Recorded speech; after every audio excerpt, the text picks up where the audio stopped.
Evil does not end by evil, and by murder you cannot put an end to murder. কে বলেছিলেন? জওয়াহরলাল নেহরু কখন বলেছিলেন? যখন 1947 সালে দাঙ্গা হচ্ছে, ভয়ঙ্কর দাঙ্গা, তার আগের দিন তিনি লাঠি হাতে নেমেছিলেন পথে দাঙ্গা সামলাতে। তিনি বলছেন অল ইন্ডিয়া রেডিওতে যে খুন দিয়ে কখনো খুনকে রক্ষা করা যায় না, আটকানো যায় না, একটা অন্যায় দিয়ে কখনো আরেকটা অন্যায়কে আটকানো যায় না। ঠিক এই কথাটাই তিনি বলেছিলেন। আজকে সেই নেহরু কি প্রাসঙ্গিক হচ্ছেন না? যে নেহরুকে এরা প্রতিদিন, মানে কেন্দ্রীয় সরকার, মোদী সরকার প্রতিদিন বিভিন্ন ভাবে বিদ্ধ করে, সেই নেহরু কিন্তু আজকে প্রাসঙ্গিক হচ্ছেন। আরো একজন প্রাসঙ্গিক হচ্ছেন, তার নাম হচ্ছে মোহনদাস করমচাঁদ গান্ধী, কিন্তু সে কথা পরে আসছি। আজকে আমরা দেখি কি হলো, এই ছাত্র বিক্ষোভ আন্দোলন ক্রমেই সরকার বিরোধী একটা আন্দোলনে পর্যবসিত হচ্ছে। এটাই হওয়ার কথা ছিল, কিন্তু এর মাঝে সরকারের কি অবস্থা। কয়েকটা ছবি আমরা দেখে নিই প্রথমে, যে কিভাবে অত্যাচার হয়েছে ছাত্রছাত্রীদের। কারোর মাথা ফেটে গিয়েছে, কারোর পা ভেঙে গিয়েছে, পুলিশ কিভাবে তাড়া করেছে তাদের, এবং কোন পর্যায়ে গেছে সেখানে। শশী থারুর কি বলবেন? Very sad. I mean, I don't understand the spirit in which some of these things are being done. When a non-violent protest is taking place, what is the reason for a lathi? Lathi charge is not an act of non-violence. It is an act of violence. I don't understand the logic of this. And similarly here in Parliament, everyone knows these are burning issues across the country. It would be logical to have a discussion on them. Parliament is supposed to be the place where we can ventilate the voice of the people, the concerns of the people. আপনারা দেখলেন এই শশী থারুর যেটা বলছে, যে কেন সরকার কিছুতেই বিরোধীদের সঙ্গে কথায় আলোচনায় যেতে চাইছে না, ছাত্র ছাত্রীদের, যুব সমাজের এই যে আন্দোলন, তাকেও কেন গুরুত্ব দিতে চাইছে না, কেন আলোচনায় বসছে না, কেউ বুঝে উঠতে পারছে না। এবারে আপনাদের দেখাই কেন। কয়েকটা ছবি আপনারা দেখি, এই যাদের ছবি দেখবেন আপনারা পরপর দেখবেন, এই যে দেখলাম তাদের সঙ্গে এবার আরেকজনের ছবি দেখাচ্ছি। এই পরপর প্রথমে যাদের ছবি দেখলাম এবং পরে যার দেখলাম, তাদের মধ্যে কি কোনো মিল খুঁজে পেলেন? না, কি গরমিল? কি খুঁজে পেলেন? আগে যাদের ছবি দেখলেন তাদের সকলে কি করেছিলেন? তাদের বিরুদ্ধে যখনই কোনো দায়িত্ব পালনের ত্রুটির অভিযোগ উঠেছিল, তারা নৈতিক দায়িত্ব মাথায় নিয়ে পদত্যাগ করেছিলেন। তারা কারা ছিলেন বলছি আপনাদের সব। নমস্কার, আমি গৌতম বন্দ্যোপাধ্যায়, আর আপনারা দেখছেন গৌতম ব্যানার্জি অফিসিয়াল। যারা আমার চ্যানেল দেখছেন তাদের কাছে আমার অনুরোধ যে আমার চ্যানেলটাকে সাবস্ক্রাইব করুন, কমেন্ট করুন, শেয়ার করুন, এবং নোটিফিকেশন আইকনটা অবশ্যই অন করে দিন। এইবারে বলি ছবিগুলোর কথা। যে ছবিগুলো আমরা দেখলাম তার মধ্যে কে কে আছেন? রেল দুর্ঘটনার দায় স্বীকার করে 1956 সালে রেলমন্ত্রী লাল বাহাদুর শাস্ত্রী পদত্যাগ করেছিলেন। অর্থমন্ত্রী টি কৃষ্ণমাচারী পদত্যাগ করেছিলেন 1958 সালে। আর 1962 সালে প্রতিরক্ষা মন্ত্রী ভি.কে কৃষ্ণ মেনন পদত্যাগ করেছিলেন। কখন? চীনের আগ্রাসনের পর। এখানে আসছি, এরপরে আরো অনেকে আছেন, আমি তাদের নাম আর করতে চাইছি না। আমি বলি কৃষ্ণ মেননের কথা। তিনি ছিলেন নেহরুর অত্যন্ত প্রিয় পাত্র, ঘনিষ্ঠ বন্ধুদের একজন, কিন্তু তিনি পদত্যাগ করেছিলেন। সংসদে বিক্ষোভ হয়েছিল, দাবি জানানো হয়েছিল যে ডিফেন্স মিনিস্টার, প্রতিরক্ষা মন্ত্রীকে পদত্যাগ করতে হবে। নেহরুও প্রথমে চাননি, কিন্তু নেহরু স্বীকার করলেন যে যে দাবি উঠেছে সেটা তাকে মানতে হবে। তিনি মানলেন এবং কৃষ্ণ মেনন পদত্যাগ করেছিলেন। আজকে কি হচ্ছে? আজকে যেটা হচ্ছে সেটা হচ্ছে পরের ছবিটা।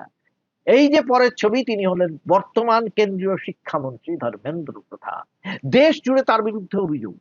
22 জনের বেশি পড়ুয়া আত্মহত্যা করেছেন, সোনম ওয়াংচুক অনশন করছেন, বিরোধী রাজনৈতিক দলেরা প্রতিবাদে পথে নেমেছে, কিন্তু তিনি পদত্যাগ করছেন না, করবেন না।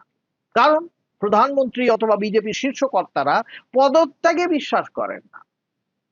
তারা কি দায়িত্বে বিশ্বাস করেন?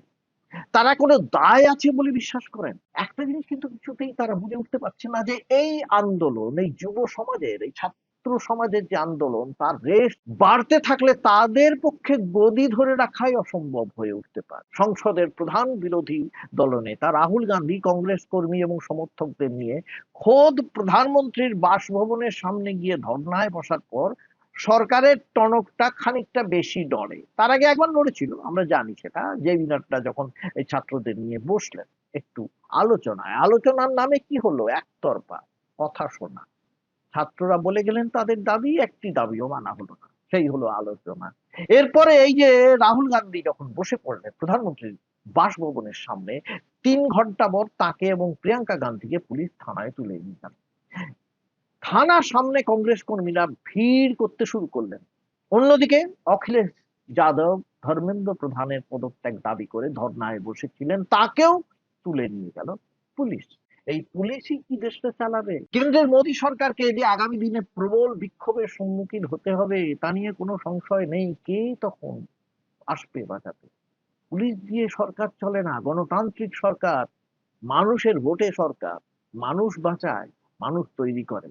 এই যুব সমাজের এই আন্দোলন কিন্তু এটা প্রমাণ করে দিয়েছে যে লাঠি আর বন্দুকের ভয় দেখিয়ে তাদের এই আন্দোলন থেকে সরানো যাবে না। আর বিরোধী দলগুলো নিজেদের মধ্যে সমন্বয় থাকুক আর নাই থাকুক, সরকার বিরোধী বিভিন্ন ইস্যুতে কিন্তু একজোট আছে। কংগ্রেস, সমাজবাদী পার্টি বা আপ একযোগে ছাত্রছাত্রীদের দাবিটিকে পাখির চোখ করেছে আর সমস্বরে শিক্ষামন্ত্রীর পদত্যাগ দাবি করেছে। কিন্তু একটা ফারাক গড়ে দিয়েছে এই আন্দোলন। এই ছাত্র আন্দোলন অন্য সমস্ত আন্দোলন থেকে সম্পূর্ণ ভিন্ন মাত্রা পেয়ে গিয়েছে শুধুমাত্র একটি কারণে। এই আন্দোলন একটা প্রতীতিকে, বিশ্বাসকে আমাদের মনে ফের দৃঢ়ভাবে প্রথিত করে দিয়েছে। সেই বিশ্বাসের নাম মোহনদাস করমচাঁদ গান্ধী। এই আন্দোলন মনে করালো গান্ধী আজও কতখানি প্রাসঙ্গিক। এই যে ছেলেটিকে দেখা গেল পুলিশের লাঠির সামনে বুক চিতিয়ে বলে যাচ্ছে, মারো মারো, কত মারতে পারো দেখি।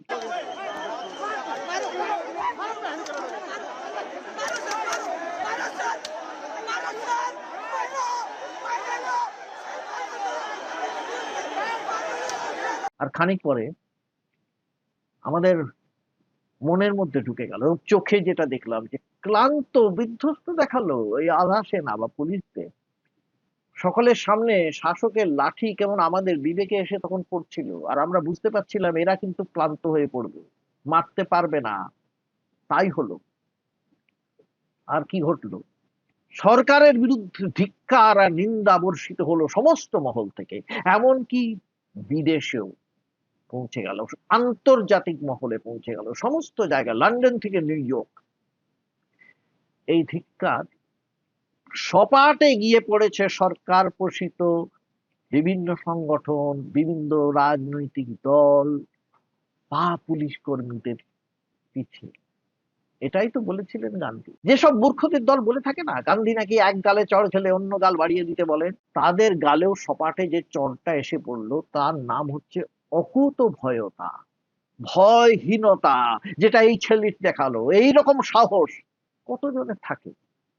একেই গান্ধী বলতেন অহিংস আন্দোলন, যা শাসকের নগ্ন রূপকে সবার সামনে দাঁড় করিয়ে দেয়। এ পথে চলতে গেলে রক্তাক্ত হবে শরীর, পায়ে বিঁধবে অজস্র কাঁটা, কিন্তু এই রুধির স্নাত অবয়ব দেখে ভয় পাবে শাসক, কারণ শাসক বুঝবে একে ভয় দেখানো যাবে না, এ ভয় পায় না, এর মতো সাহস আমাদের নেই, এটা বুঝবে শাসক। সেটাই হয়েছে। শুধু এই ছেলেটি নয়, যত ছাত্রছাত্রী আমরা দেখেছি তাদের সবারই মনের মধ্যে একটা আগুন জ্বলছে, এটা আমরা বুঝেছি। এবং সেটা কিন্তু সমস্ত জায়গায় ছড়িয়ে যাচ্ছে। এই বিক্ষোভের আগুন কিন্তু ছড়িয়ে যাচ্ছে। এই আগুন কিন্তু চট করে নিভে যাবার নয়, এটা সরকারের বোঝা উচিত। এটা হয়েছিল দক্ষিণ আফ্রিকায়, বুঝেছিলেন মোহনদাস করমচাঁদ গান্ধী।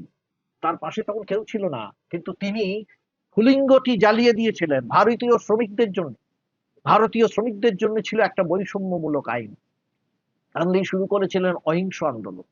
একলা 1893 সালে প্রথম পৌঁছেছিলেন দক্ষিণ আফ্রিকায়। 1909 সালে ডাক দিলেন জেল ভরো। এই জেল ভরো কিন্তু আবার এই দেশেও শুরু হতে চলে। 2 বছর পরে আগুনে পোড়ালেন বৈষম্যমূলক সার্টিফিকেটের কপি। পুলিশের ডান্ডা পড়লো পিঠে, উঠে দাঁড়ালেন, ফের জ্বালিয়ে দিলেন, আবার পিছে ডান্ডা পড়লো, পড়ে গেলেন, আবার উঠে দাঁড়ালেন। এই ছেলেটিকে দেখে মনে পড়ছে না সে কথা? 1914 সালে দুর্দণ্ড প্রতাপ জেনারেল স্মার্টস দক্ষিণ আফ্রিকার বাধ্য হলেন ওই শীর্ণকায় গান্ধীর সঙ্গে চুক্তি করতে, সমঝোতার চুক্তি করতে। বৈষম্যমূলক আইন রইল না। তার দর্শনে দীক্ষিত হয়ে নেলসন ম্যান্ডেলা দক্ষিণ আফ্রিকার প্রেসিডেন্ট হয়ে জানিয়েছিলেন তার দল বিরোধীদের সঙ্গে সমঝোতার পথে হাঁটবে। আমাদের এখনকার শাসক কি সে পথে হাঁটবে কোনোদিন? এই প্রশ্নটা অনেক বড় হয়ে দেখা দিচ্ছে সকলের মনে। এটি একটি যুবকের অসীম সাহস সেই প্রশ্নটা তুলে দিয়েছে সকলের সামনে। কারণ সেই সাহসটা আমরা চোখের সামনে দেখেছি, তার মানে এই নয় এই সাহসটা সবার মনে ছিল না। সবার মধ্যে দেখেছি আমরা, কিন্তু এই ছেলেটি তার প্রতীক হয়ে দাঁড়িয়েছে, সেই সাহসিকতার, অসীম সাহসিকতার প্রতীক হয়ে দাঁড়িয়েছে। এই বাংলায় যে অরিজিৎ সিং প্রেমের গান করেন, সেই অরিজিৎ সিংকে আমরা জানি বাঙালির নরম মনের ছেলে বলে। তিনিও মুখর হয়েছেন। ঋতিক রোশন থেকে সমানা কে নয়। আর নাসিরুদ্দিন কি বললেন? বললেন এই যে খাকি পোশাকে যারা দাঁড়িয়ে এইভাবে আক্রমণ করছে ছাত্রদের উপর, তারা কি পোশাক গুন্ডা? इस वक्त मेरा दिल भी भरा हुआ है और मैं गुस्से से खोल भी रहा हूं ये देखकर कि हमारे इन बच्चों के साथ किस तरह जुल्म का बर्ताव किया जा रहा है उन गुंडों के हाथों, जो मुझे अमेरिका के आइस एजेंट्स की याद दिलाते हैं, मुंह पे नकाब लगाए हुए, हाथ में डंडा लिए हुए। তবু কি কেন্দ্র এখনো সমঝোতার পথে হাঁটতে রাজি হবে? হবে না, হচ্ছে না। প্রধানমন্ত্রী দলের অন্ধরে স্বীকার করে নিয়েছেন, কিন্তু এই প্রশ্নপত্র ফাঁস এবং ছাত্রদের জীবন নিয়ে ছিনিমিনি খেলা মহা পাপ হয়েছে। কিন্তু সেই মহাপাপের প্রায়শ্চিত্ত কিভাবে হবে সে কথা তিনি বলেন। আসলে তিনিও বুঝতে পারছেন না যুব সমাজের বিক্ষোভ সমাজের সর্বস্তরে ছড়িয়ে পড়ছে ভিন্ন ভিন্ন রূপ নিয়ে। কোথাও গ্রামের মহিলা থেকে বৃদ্ধরা কর্পোরেটের হাতে জমি দেবেন না বলে জল সমাধি আন্দোলন করছেন। কোথাও গ্রামবাসীরা বৃক্ষ ছেদন করে উন্নয়নে রাজি নন বলে পথে নামছে। কোথাও কৃষকরা আমেরিকা থেকে শস্য পণ্য ক্রয়ের চুক্তি বাতিলের দাবিতে আন্দোলনে নেমেছেন। দিল্লির পথে নওরাও দিয়েছিলেন তারা, আর সরকার তাদের পথে কাঁটা বিছিয়ে দিয়েছেন যাতে তারা দিল্লি পৌঁছতে না পারে। কিন্তু এভাবে কি সরকার বিরোধিতার সুর নরম করা যাবে? ছাত্র আন্দোলন যদি কোনো সূচক হয় তাহলে বলতে হয় সরকারের কণ্ঠ এবার খাদে নামাবার সময় এসেছে। কিন্তু মোদী সরকার সে কথা কি শুনছেন না। গণতন্ত্রের স্বার্থে তারা যদি সমঝোতার পথে হাঁটেন তাহলে কিন্তু দেশের কল্যাণ সূচিত হবে। কবে তারা বুঝবেন সে কথা আমার জানা নেই। আপনারা যদি জানেন তাহলে জানান। আজকের মতো এখানেই শেষ করছি, আবার দেখা হবে আগামী এপিসোডে। ভালো থাকবেন সবাই, আর আমার চ্যানেলটাকে সাবস্ক্রাইব করবেন। নমস্কার।